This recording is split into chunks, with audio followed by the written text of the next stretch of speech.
He's mixing with flair. Every sip's a moment.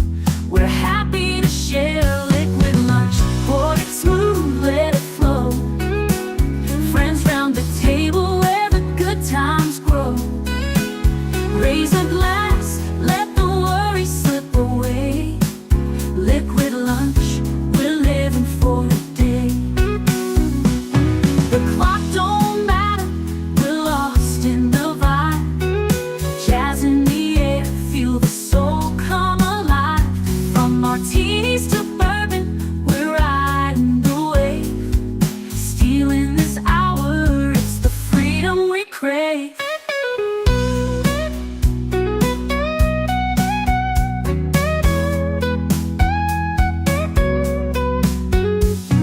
Sun's still shining, but we're in our zone. This bar's our shelter, our temporary home. One more round before the world calls us back. Savor the moment, keep the blues in the rack. We'll laugh and we'll toast till the afternoon fades. Memories made in these liquid escapades. Liquid lunch, pour it smooth, let it flow. Friends round the table where the good times grow. Raise a glass, let the worries slip away. Liquid lunch, we're living for the day. So here's to the daylight, the drinks and the fun. Our liquid lunch, till the next one comes. With a wink and a smile, we'll be back real soon. Chasing that jazz under the high noon.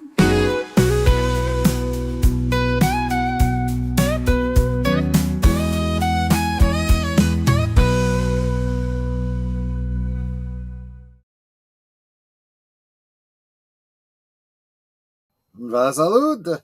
Welcome, welcome. So glad you could make it. Have a drink with me this afternoon. Hope you guys are having a great day. Hope this is going to be a great lunch for you.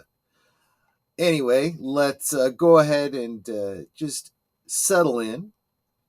Looks like, it doesn't always grab my first comments. I know that Charlotte stopped by and dropped a note, but I'm not able to bring it up. But what I will bring up is Netter saying hi, sweetie, to her, and hi to you as well, sweetie. I love you.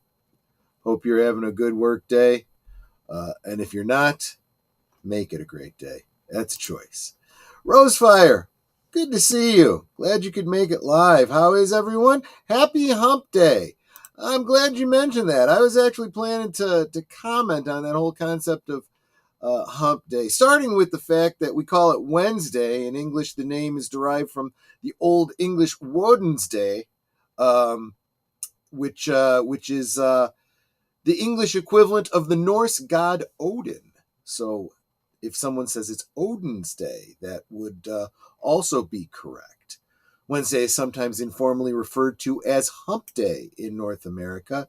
It's a reference to the fact that Wednesday is the middle day or the hump day of the typical work week.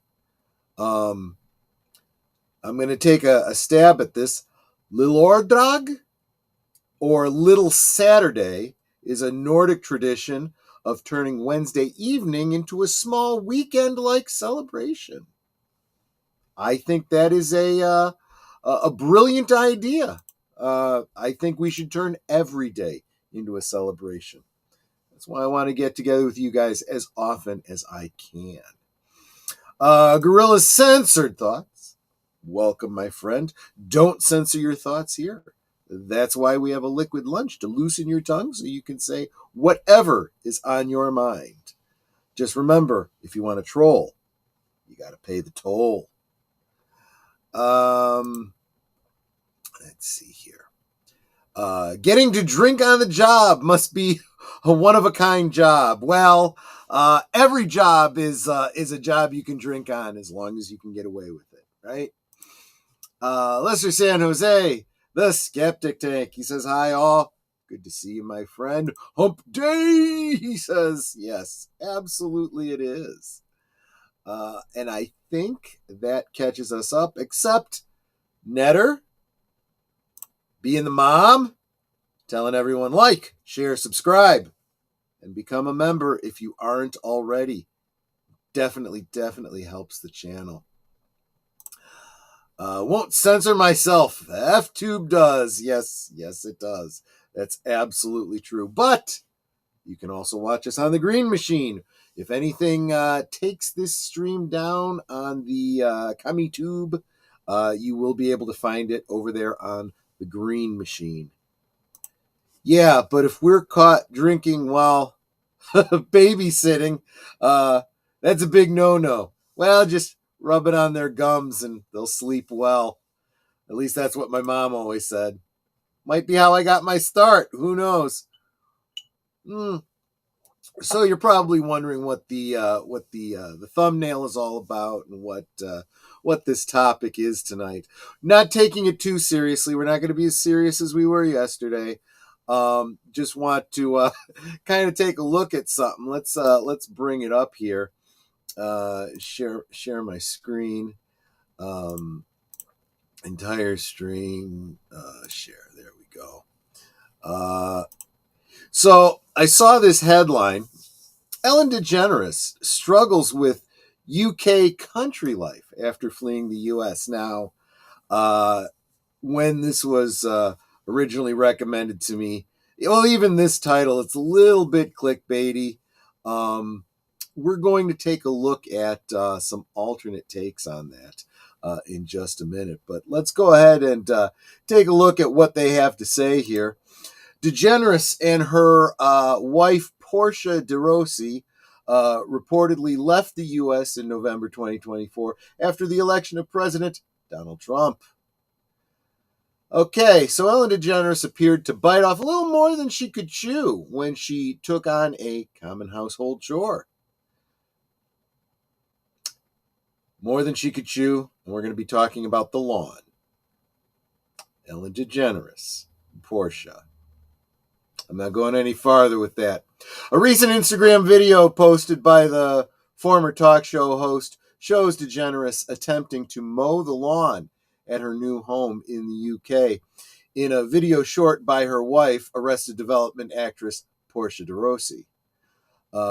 Portia thought it would be fun to film my first time on the mower, DeGeneres wrote in the caption. She was right. The video starts off with the DeGeneres on the ride-on mower. Is that what they call it? The riding mower. Successfully mowing a small flat portion of her lawn with the words, "How it started," written on the screen. In the next clip, DeGeneres struggles to drive the lawnmower up a hill, and the on-screen caption changed to "How it ended." The video showed DeGeneres sitting on the mower as someone assists her by pushing the machine from the back. De Rossi can be heard struggling to hold back her laughter from behind the camera as she recorded the whole ordeal. Notice that Ellen DeGeneres is looking a little bit darker these days. I guess if you're not going to be in front of the camera, you're not touching up your hair, I suppose. The Hollywood couple first made headlines when they reportedly moved to the UK in November 2024 after Donald Trump was elected president. They sold one of their homes in Montecito, California in August of 2024 and sold their second home in the city in March.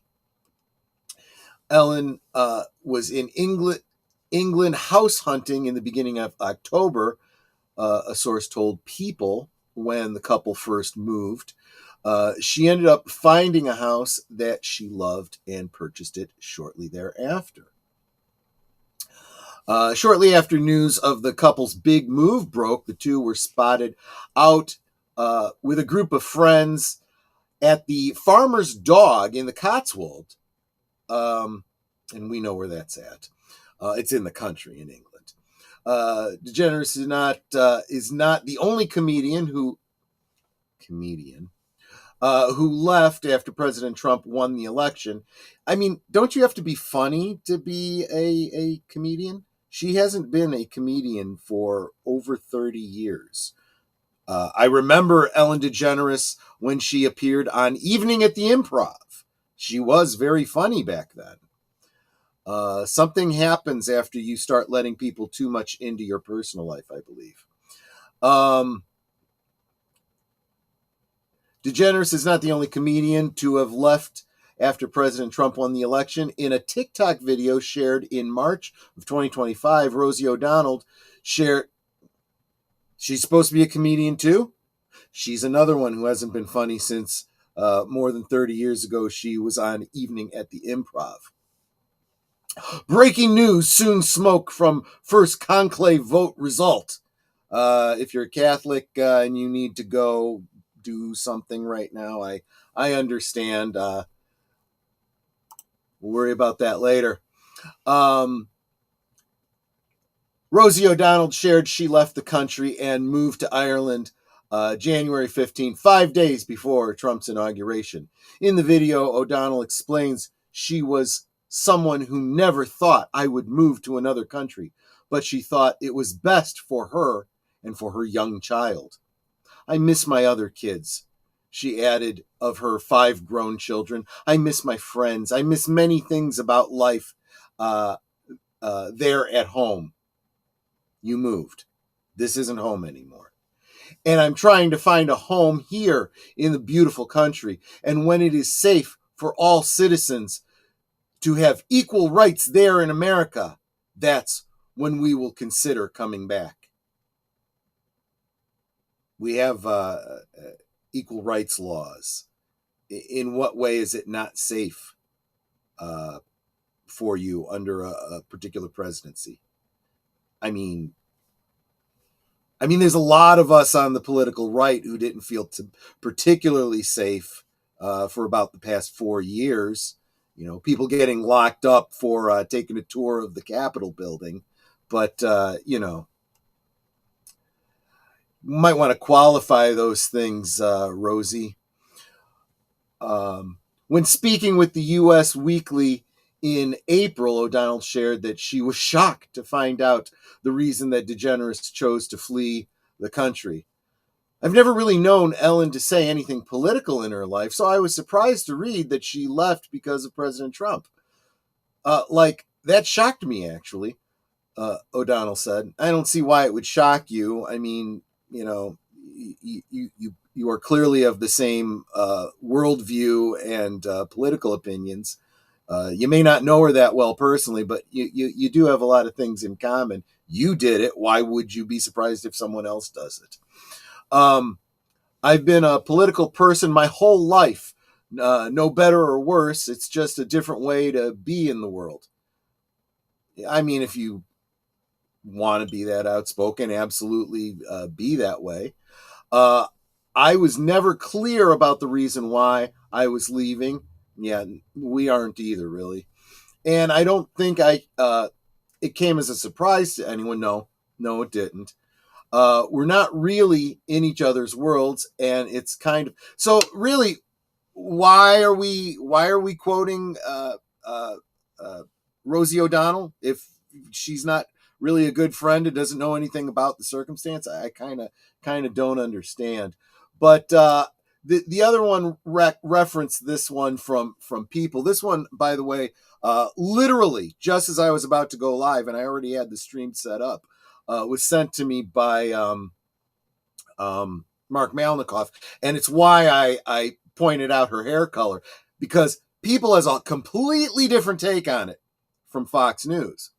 Ellen DeGeneres shares rare look at brunette hair while mowing her massive lawn at English Estate. One takes away, ha ha, she can't mow her lawn. The other one's like, ha ha, she's not dyeing her hair. I don't know. I just thought that was kind of funny. Just my take on it. Let's see what you guys have to say about it.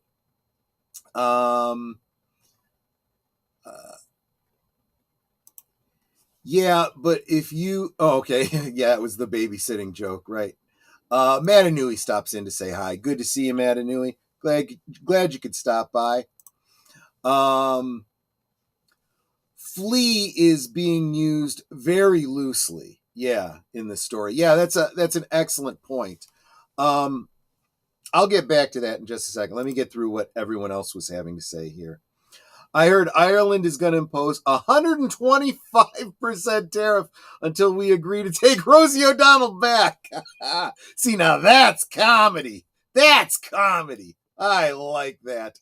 Yeah, you're doing better than any of these so-called comedians leaving the country. Man, nothing to write about these days. Yeah, I guess that's what constitutes news.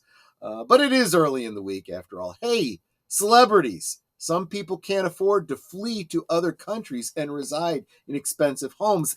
There is a great point. And this is something that a lot of us have been saying all along. Got to leave the country. Got to leave the country. It's so bad. I got to leave the country. Yeah, it must be so bad for you because some people say some nasty things on the interwebs. And that's your whole world. And so you completely freak out. The average working class person goes, this isn't affecting me in one way. I don't care. I got to get to work, right? And then they hear the news, hey, this current administration is going to make sure that industry comes back to the country and maybe we start making more money and maybe cutting our taxes, and it doesn't sound so bad. I will have more freedom if I have more money. Guess what? When you're rich, you have more freedom. Congratulations. You can go wherever you want. Now, I'm waiting to see if the tides turn over there, and maybe something they say runs afoul of somebody. See how they feel about not having a First Amendment right. Just saying. I visited the Museum of American Jewish History in Philly recently with my cousin. She said, despite all the tough times now, we being Jewish people have never had it so good compared to anywhere else. That was always the idea behind America, right? You know, that's what the statement on the placard there of the Statue of Liberty is all about, right? If you're yearning to be free, this is a place to come and be free.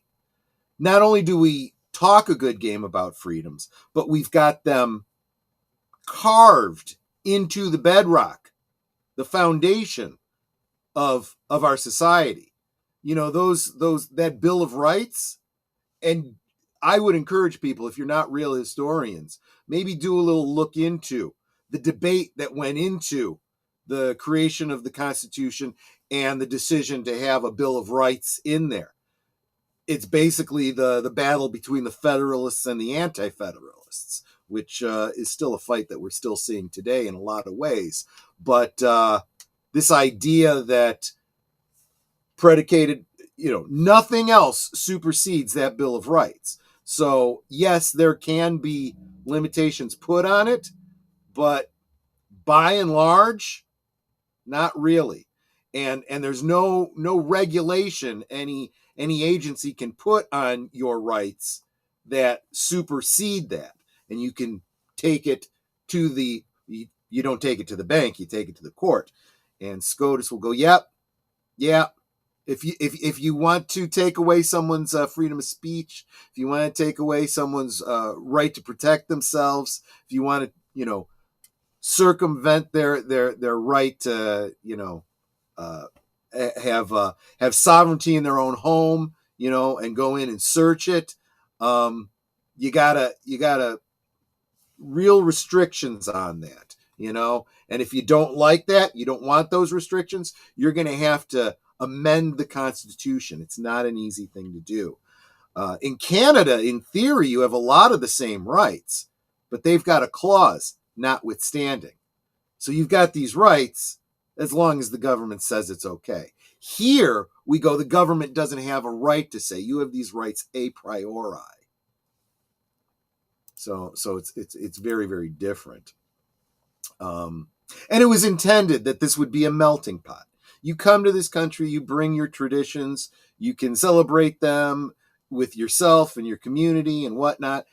When your friends don't know what the heck, that particular tradition is, you're free to share it with them. Speaking of Jewish traditions, Netter and I have attended Seders, and gotten to know some of the traditions, specifically as Christians, how the Jewish traditions shaped the traditions of Christianity, what they mean. You have a greater understanding of your own faith if you understand the faith that's predicated on. Then I listened to the Rocky theme all the way home. Yeah, right. Did you run up those stairs? Do the Yeah. That's probably the one thing I'd want to do there in Philly. That and get one of those cheesesteaks. That was my family friend about Philippine migration to the USA via the military and other job placement opportunities. Yeah, I find it very interesting when you see all this talk about immigration and what's fair and what isn't from a bunch of white liberals, and then you turn and you ask someone who actually immigrated or is, within a generation or two of people that actually legally immigrated to this country. And you will find that they are very much in favor of protecting the borders and keeping out, illegal immigrants, because it's like, hey, what am I, the jerk because I followed the law? The hell, right? And then they're like, well, aren't you afraid you're going to get sent back? No, because I'm here legally. I have my citizenship. They can't deport me because my citizenship is here. They would have to deport me to here. Dumbass. Just saying. Sounds like hearing the other people's stories about finding better lives in the USA. Exactly. That's what you find, that people that have chosen to come here and aren't doing so, in the middle of the night, climbing over or sneaking under a gate, and shh, don't tell anyone I'm here. Maybe they have a very different opinion of the United States from someone who came in and said, I pledge allegiance to the flag of the United States of America, got their social security number and started paying taxes.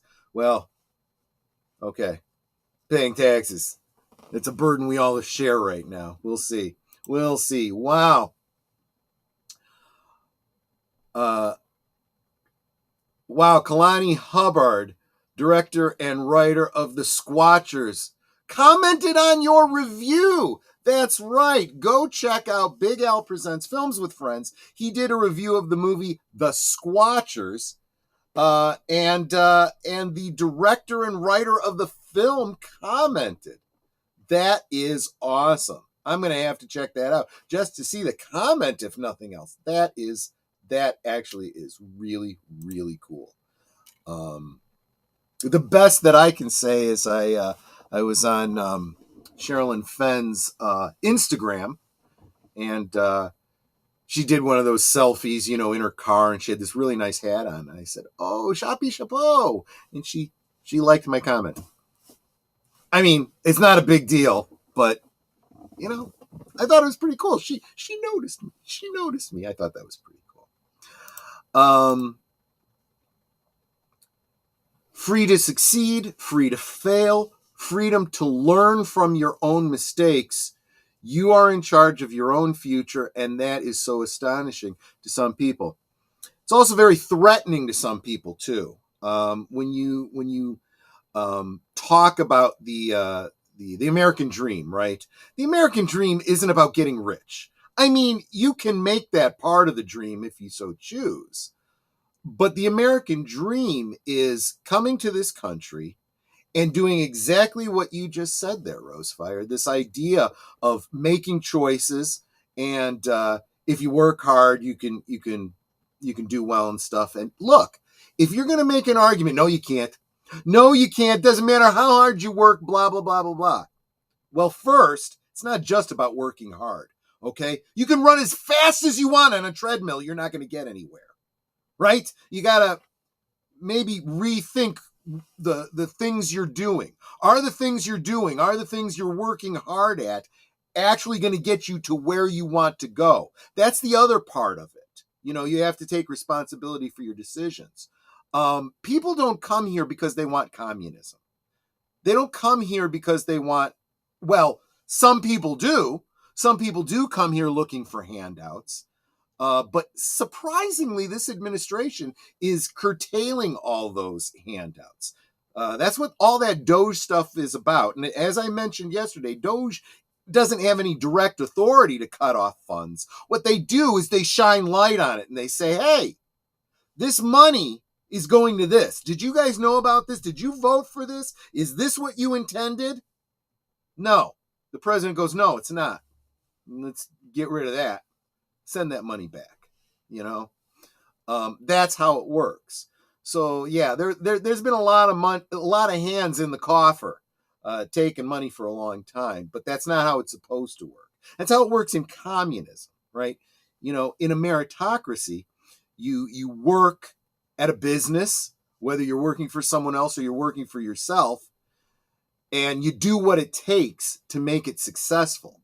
And if you make choices that you think will make it successful and it tanks, well, that's also on you. You rolled the dice, it came up craps, you got to start over again, right? But people don't want to take responsibility. That's the big scary thing, right? I want someone to take care of me. I want to be a child. I want cradle to grave care. Okay. But then you also don't get to make choices. You don't get to choose what doctor you see. You don't get to choose what medical procedures you get because someone else is paying for it and deciding, right? I mean, we all know that, right? If you want to go see that doctor, you got to go out of plan. Okay, I'll pay for it myself if I have to. And that's another great thing about this country. It gives you really great tax incentives to put money aside for making those choices. You may be paying into healthcare, you may be paying into Medicare and Medicaid, but you also can pre-tax pay into a savings fund for other incidentals of your choice. I mean, that's real freedom. It really is. Life, liberty, pursuit of happiness. If I am happy, free and alive, I feel pretty good. That's actually a great summation of it. And what's important is that pursuit of part. You are not entitled to life, liberty, and happiness. You are entitled to the pursuit of happiness.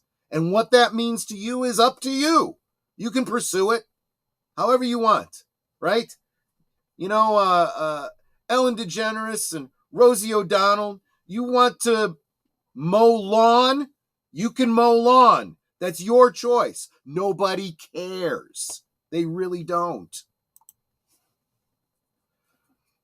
Troy, have you read 25 Books That Shaped America by Thomas C. Foster? Worthwhile book. His lists include The Maltese Falcon and The Cat in the Hat. Well, I have read both The Maltese Falcon and The Cat in the Hat, but I will check out this book and find out what the other 23 are. Maybe a lot of them I've already read, but I will check them out. That's a brilliant idea. But and I'm not here to promote any particular people or anything like that. I don't know too much about Jordan Peterson. I know that I've seen some of his videos and I've liked what he has to say. I think he's brilliant about personal responsibility, psychology, that kind of stuff. I think he's terrible on world politics. That's not his area. He doesn't know enough about it. He should probably stay out of it. But his book, and I'm forgetting the name of his book, but he talks about cleaning up your own room, right? You got a lot of crusaders out there saying this is the way it should be. This, and this, and this. And their own personal lives are a complete mess, right? Think about Karl Marx, right? Do you know anything about his personal history? Yeah, maybe look into his personal history and hold that up to his philosophy. I'm just saying.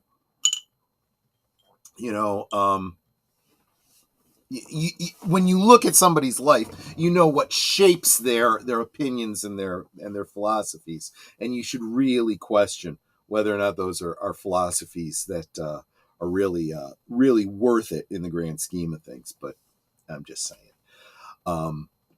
But yeah, maybe and I'll make my own value judgment here about Ellen DeGeneres and Rosie O'Donnell. Maybe if you felt so strongly about these things, maybe you should have stayed here and fought for the rights that you feel you don't have. You ran before you even fought. And because you're wealthy, you can do that. Congratulations. And we'll come back, when things change. Well, maybe things will never change the way you want them to because people like you run away. You don't win wars by running away. I'm glad you did because our side wins. That much easier. My cousins have had an easier path to residency and citizenship. If you're an adult without a degree, however, you'll have to use tried and true methods. Cough, cough. Well, it helps to have a family here, people that can vouch for you. But yeah, you don't have a right to come into this country. You don't have a right to be a citizen.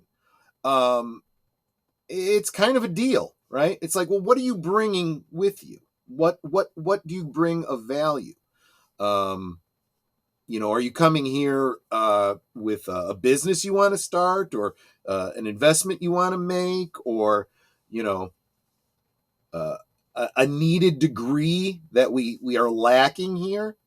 If you're just coming, because you want to work a minimum wage labor job, we got a lot of those here already. What do you bring that we don't already have? That's kind of the key. Someone asked me the other day my opinion on the whole due process argument that was happening. The whole issue about you're deporting people without due process. They are receiving all the process that is due. Pay attention to the immigration law. If you are here illegally, you don't get to lay claim to certain due process that a citizen would have. You're here illegally. You didn't go through the due process to be here legally. So you don't get some kind of special due process to remove you. And the other thing that people forget is deportation is not the same thing as sending someone to jail. We're sending you home. That's very different than being sent to jail. You don't have the right to be here. You don't have the, you haven't gone through the due process to be here. We're going to send you home now. Oh, well, then they're going to end up in prison in their own country. Well, then they're escaping prison in their own country. And that's due process too, but that's due process in their country. We have no obligation to shelter somebody from going to prison in their own country. And let's face it, I think most rational people realize that. The only people that want to open up our borders are people that are looking to change the voting makeup so that they can stay in power. That's really the only reason. Wealthy, powerful politicians who really don't care about anything but maintaining their wealth and power, right? Because let's face it, if things get bad enough here, they can do what Rosie and Ellen did. You know what? We got a place in the Maldives or whatever. We'll just go stay there till this all blows over. They keep their money offshore anyway. It doesn't matter to them, right? And everything they need they're getting from other countries anyway. Oh, wait, tariffs. Well, okay, I'll just move to those countries and I can get what I want. Yeah, it's good to be the king, right? It's good to be rich. I think that the working class is starting to wake up again. I really, really do. I really do. Oh, and good afternoon, Connie Cleary. Welcome to the Bird Woman of YouTube. Check out her channel, Fluff Chick Productions. She is also a wonderful, wonderful blue wrench on many, many channels. She is a great supporter, just like all of you guys are. So, yeah, that's really all I wanted to. I guess I pontificated a little bit, but the other thing is I'm hearing there's a lot of younger TikTokers that are talking about how to move to other countries and whatnot. And it's what I find funny is that some of the countries they say they want to move to, not sure they really know those countries very well. The problems that they have in this country, or that they claim to have in this country, are much greater in other countries. You know, you're concerned about your free speech. Well, you have less free speech in that country. You know, well, I want to be able to express myself. Yeah, you don't really get to express yourself in those countries. You know, I want to love who I want to love. Yeah, I wouldn't do that openly in some of these other countries. Just saying. I mean, these people are the stereotypical ugly American, right?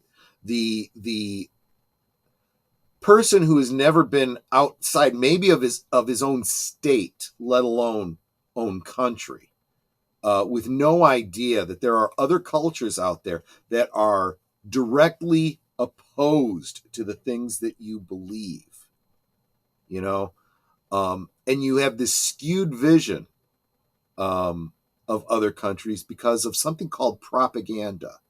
You understand propaganda because the way you present yourself on TikTok, which may not look anything like your real life, is a kind of propaganda. Countries have been doing that for a very, very long time. Those people I've seen getting passport photos and lecturing me about why they are leaving, seems they feel the need to, have given me the impression that they are stupid. Yes, Mark works in a business where one of the services they offer is passport photos, and a lot of people coming in and updating their passports, which I recommend. You should always have your passport up to date. It is an excellent ID that you can use when you travel, even within the continental United States. You don't need a real ID if you have a passport. But just remember, as soon as you leave the United States, you leave all the protections of the United States, and you are subject to the laws of the country you go to. Shocking! I know! Because people think that if you come into the United States, you know, you're perfectly free of any responsibility, because I'm not. No, sorry, that's not how it works. You know, you get sent back. In other countries, you can be imprisoned for being there if they don't want you there. You can be shot for being there if they don't want you there. You know, go visit the South Korea, North Korea border. Talk to some people there. I don't recommend crossing that line. I wouldn't do it. Just saying. The world outside our borders is different. It really, really is. Speaking as someone who has had to work on and through anxiety, it helps to take a step back and examine the facts around you. Media drives people to hysteria and irrational behavior. Yeah. So a couple things to parse there. It helps to take a step back and examine the facts around you. You know what people fear most? They fear the unknown. right? That's why you are afraid of the dark. But the rational mind tells you there is nothing in the dark that wasn't there when the lights were on. You learn that as a child. There's nothing under your bed. There's nothing in the cupboard. There's nothing in the closet that wasn't there when the lights were on. And when mom and dad come in because you're scared, they'll turn on the light and they'll show you the closet. And then they will show you under the bed. And they will say, now, when I turn off the light, will anything have changed in those locations? No. You know. Your imagination tells you there's something there, but there isn't. And that's the scary thing about the media. We all know the media cannot be relied on.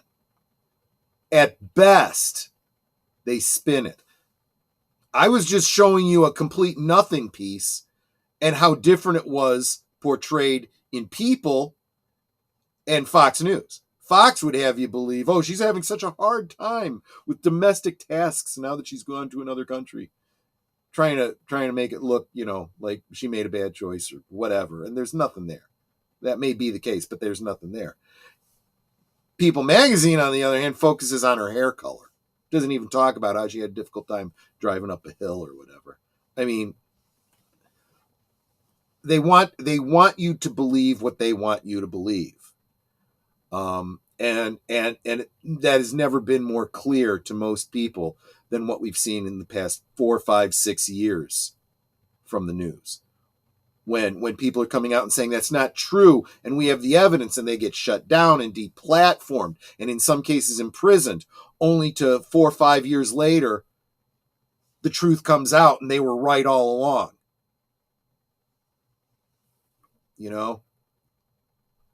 So this is something Mark will vouch for me on this. I've told him this many, many times.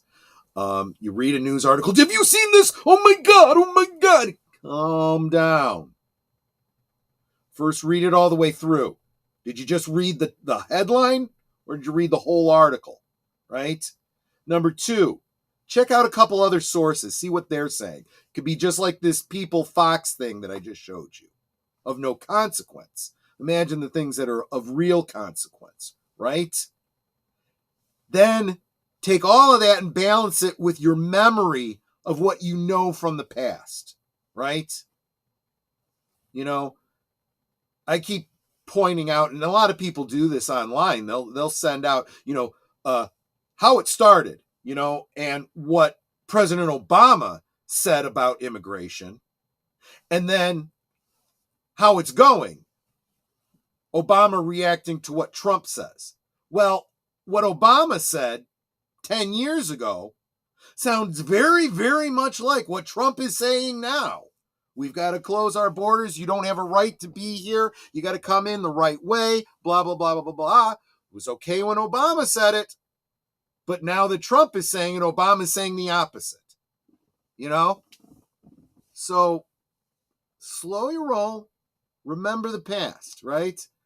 Then when you hear talking heads saying what a president can and can't do legally, maybe start looking into paying attention to some people that will cite actual case law and history, right? When people say, well, the president should be impeached because he's ignoring the judiciary, I've got 2 words for you. Andrew Jackson. If that doesn't mean anything to you, you don't know your history well enough. Just saying. Always verify. Trust but verify. That was Reagan was big on saying that. Learned that lesson over the last few years. Facts matter. They absolutely do. Darkness is more so scary because of what it can conceal. Well, yes, and that's true too. That's why I say it's the unknown. Now, if you turn on the lights and you look, nothing changes when you turn off the light, is all I'm saying, right? If, on the other hand, you're in a horror movie and you come into a room that's dark and you can't turn on the light, yeah, you have every business to be afraid of what's in the dark. Maybe don't go in that room. Probably not a good idea. Oh, And another little survival tactic for horror movies, if you're one of those that has the what do you call it, the infrared, it sees heat, right? So you can see heat in the dark, and you can see if there's somebody in there. That's great, unless the scary icky bad that you're afraid of is a zombie or a revenant or a ghost. They're not going to give off any heat. They're going to look like the whole background. So you're like, oh, okay, there's nobody in here, and all of a sudden, just a little for the zombie apocalypse, right? It doesn't take a lot of work, and even just being patient and not instantly setting your brain to worst case scenario. Yeah, that's another thing too. I've mentioned this many times on Geeky Geezers. How glad I am that Geeky Geezers is a once a week thing, because we look at the news throughout the week, and if something is said on Monday, by Friday, it's altogether different. If we had gone live on Monday and reacted to whatever it was, by Friday we realize, okay, it was a nothing burger update. I'll even do that sometimes. We'll say what came out on Monday and then do the update. But by Wednesday, you know. The future is a blank slate, and it's easy to use that as a blank canvas to paint negative pictures. I will tell you this, however, also.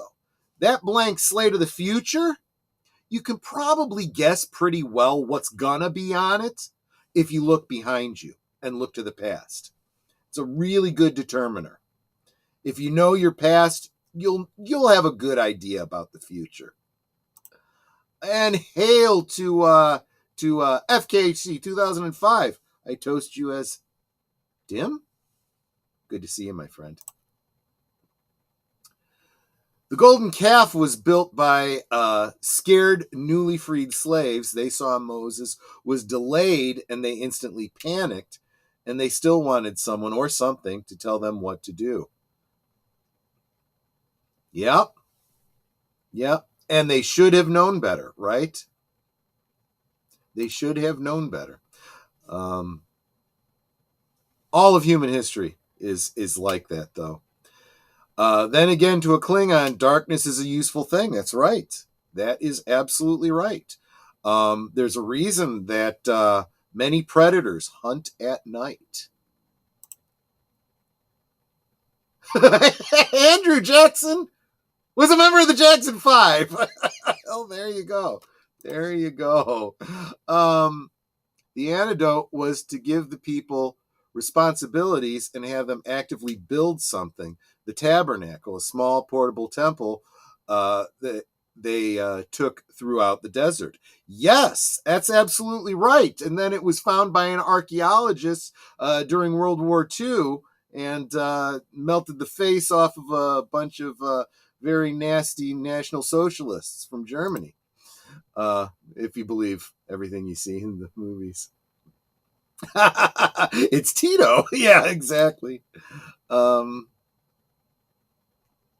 Tito Puente. Oh, you guys are wonderful. Well, that's about 50 minutes. We're going to have to be getting back to whatever we have going on in our days. As I had mentioned last night on Live from Sparkwood 21, and I may have mentioned it again on at the end of the Blake 7 stream. I'm not going to be doing I'm going to try to get away from, I'm not going to say I'm never going to do it, but I'm going to try to get away from doing the week upcoming breakdown at the end. I think it's boring. Generally, you guys already know what's coming up. What's more important is, the specifics, what's happening on Thursday, what's happening on Friday specifically. But what I'm going to start doing going forward is after the credits, linking in the equivalent of a little commercial, a little blurb, a little 20-second spot to let you know what's coming up on Thursday things, what's happening on Friday. But I am going to do a very, very special shout out, even though there is a promo queued up for it.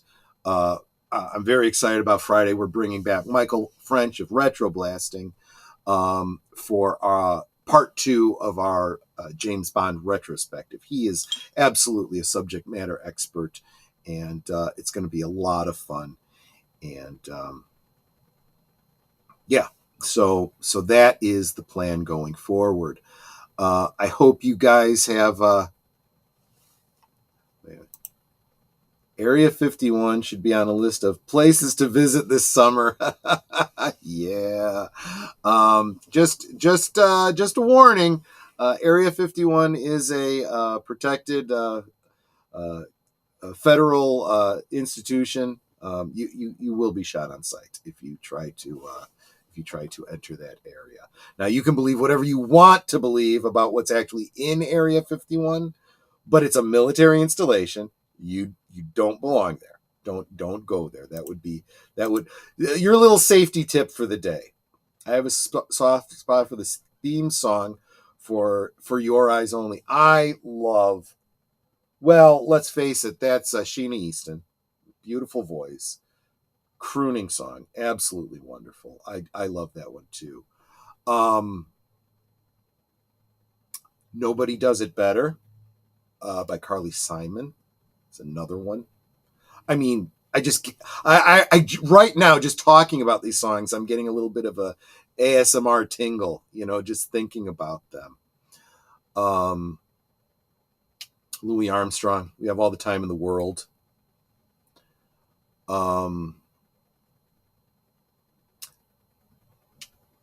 Anything Shirley Bassey sings, right? I love that smooth jazz. That's just my bag. So, oh yeah, good stuff. Yeah, I'm sure we'll talk about Bond songs, Bond girls, people who played Bond. I'll have to look up the part 1 and make sure that it's in the description for Friday night stream so that people can reference it. But yeah, I think it's going to be a good one.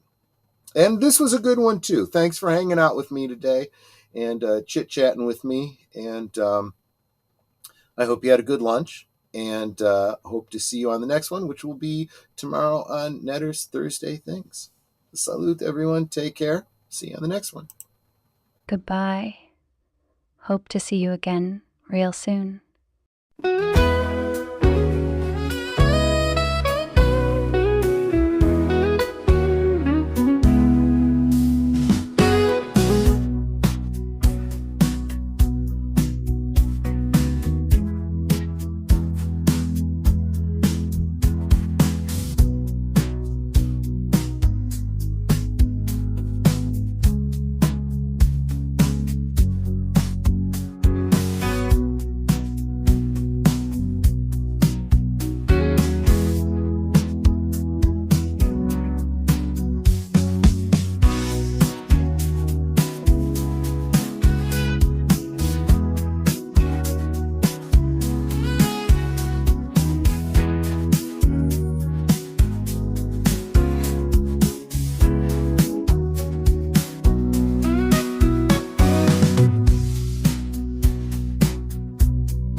So here's to the daylight, the drinks and the fun, our liquid lunch, till the next one comes.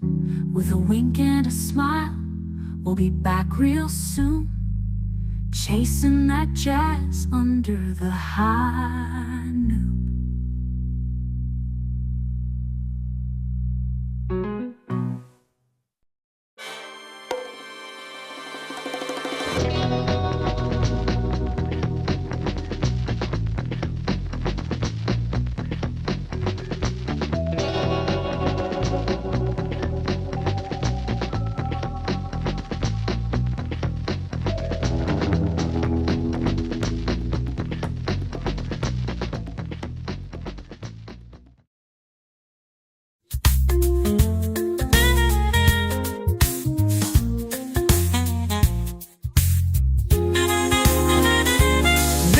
Network, and it's all for